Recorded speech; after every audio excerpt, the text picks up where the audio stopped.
horrible displays of bad manners. The drunken buffoon who hits on the bride, the guy who gets a little tipsy at a business meeting, or that girl wearing a tube top in church at a funeral. Here with us today is Mrs. Samantha von Sperling, who's been crusading to rid the Northeast of these etiquette offenders. Welcome to the show. You're the expert, so tell us the answer to that question. When is it appropriate to put your elbows on the table, if ever? Excellent question. Well, the true and complete answer to that question is never. Truly, you can never put your elbows on the table. Certainly not during a meal. That's But even when they verboten. take the plates away and you're just like talking, you can't. If you are at a dinner and, you know, more than you and your best girlfriend, you cannot put your elbows on the table. Yeah. If you and your closest girlfriend are at Starbucks talking about, you know, whatever it is, and it's just, it's intimate and it's you and one other person that you know really well and it's like over coffee, yes, you can lean in towards one another and put your elbows on the table, but that's really the only, it's the only scenario. Have you ever been at a dinner and like you see someone put, do you ever say anything like, hey, get your elbows on? No.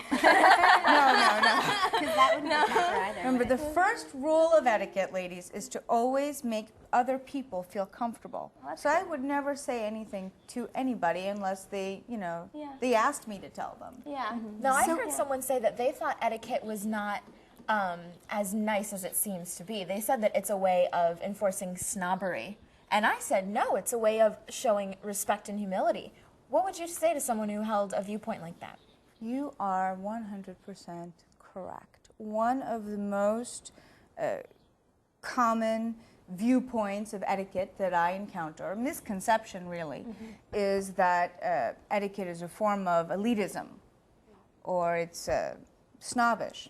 And it's actually the reverse, because etiquette and polite behavior and rules of protocol have all evolved out of signs of respect and courtesy and hospitality, and so that's how all of these rules have evolved. And so when people tell me that, oh, it's, you know, it's elitist behavior, well, those are usually people that have not had the benefit of that knowledge. And so it's a defense mechanism because they want to be accepted, but they don't want to learn and they don't want to know. Exactly. Well, out of courty for you, before we go on, tell us, why are you the expert? Where are you from? What is it that you do? Oh, well, I am the owner of Polished Social Image Consultants. And I was born in Boston. I have traveled and lived in many other countries. I'm half British, half French, and I started Polished one day while waiting in the wings at the Cutler Majestic Theater, as a matter of fact. Small world. Waiting in the wings to go on in a production of David the Musical, and I thought, well, what am I going to do if the show doesn't go to Broadway? And what am I going to do for the long haul that's really going to fulfill me and make me happy?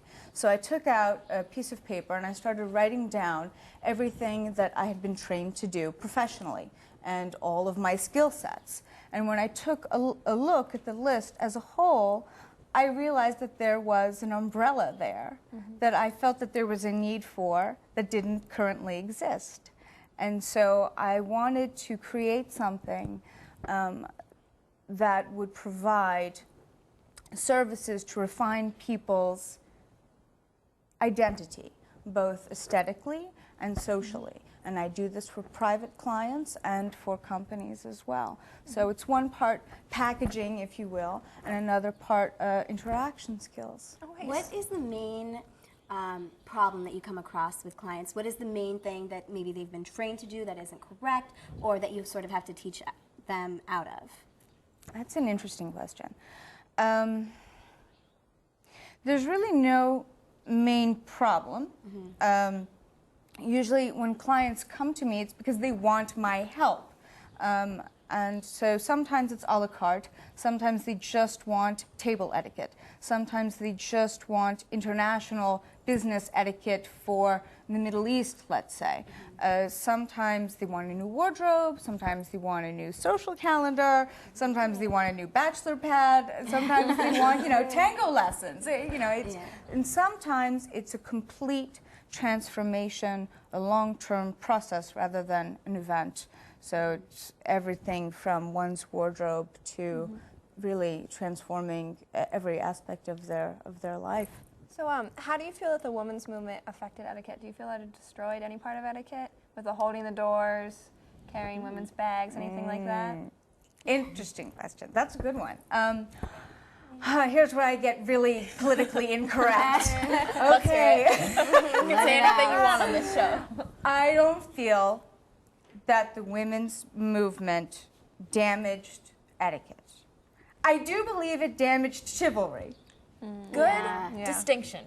I think that we live in a very fast-paced age, which has led to a feeling of abruptness or crassness in people's behavior. However, I do feel that there is a return to polite behavior. I've noticed that recently. More women are getting back into and men. Yes. Like they're getting back into being more chivalrous and helping out. Social skills. I think as our forms of communication grow, as the world gets smaller, we have to become more sensitive to the people around us. Well, then leave us with some sort of parting tips. What is a great thing that we can all start doing that you think we probably don't as far as etiquette goes? Give good phone. Give good phone. Good phone. When you leave a message on somebody's voicemail, give your number, your name and number, really, really clearly and slowly. And when you call a business, don't just bombard the person with questions. Introduce yourself first. Great Hello, advice. my name is so-and-so. Well, and make sure you call Samantha, back. thank you very much for joining us My today. pleasure. Thanks for having You've me. really given us some great insight on what is appropriate and what is not. For anyone interested in more information, go to socialimage.net. Thank you all for tuning in, and a special thank you to our audience who all received the signature Ladies Room lingerie. I know you're all excited about this. Now check out the process.